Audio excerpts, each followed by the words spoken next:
രാവിലെ തന്നെ പത്രം വായിക്കുമ്പോൾ നല്ലൊരു ആശ്വാസം. നോക്കട്ടെ ഇന്നത്തെ വാർത്ത എന്തൊക്കെയാ. ഓ, എന്തൊക്കെയാ സംഭവിക്കുന്ന ഈ കേരളത്തില്. നമുക്ക് ഈ പത്രത്തിലൂടെ എല്ലാം മനസ്സിലാവുന്നു അല്ലെ? എല്ലാ വാർത്തകൾ അറിയാൻ വേണ്ടിയിട്ടുള്ള ഏറ്റവും നല്ലൊരു ഉപാധിയാണ് പത്രം. നമ്മുടെ നാട്ടിലും ചുറ്റുവട്ടത്തും നടക്കുന്ന എല്ലാ കാര്യങ്ങളും നമുക്ക് പത്രം മുഖേന മനസ്സിലാക്കാം അല്ലേ? ഹോ, എന്താ ഞാൻ ഈ കാണുന്നത്? ഒരു കുടുംബത്തിൽ 5 അംഗങ്ങളെ കൊന്നെന്നോ? ശരിക്കും ഞെട്ടിക്കുന്നത് തന്നെ ഈ വാർത്ത.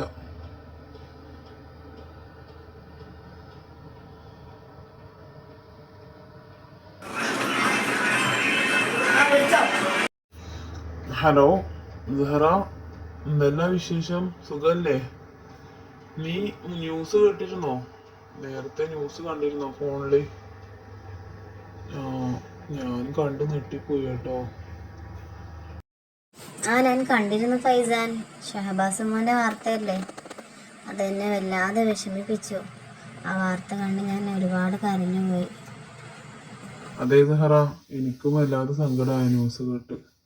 എനിക്ക് മാത്രമല്ല, കാണുന്നത് ആ ന്യൂസ് കണ്ട എല്ലാവർക്കും വല്ലാണ്ട് സങ്കടമായിട്ടുണ്ടാവും.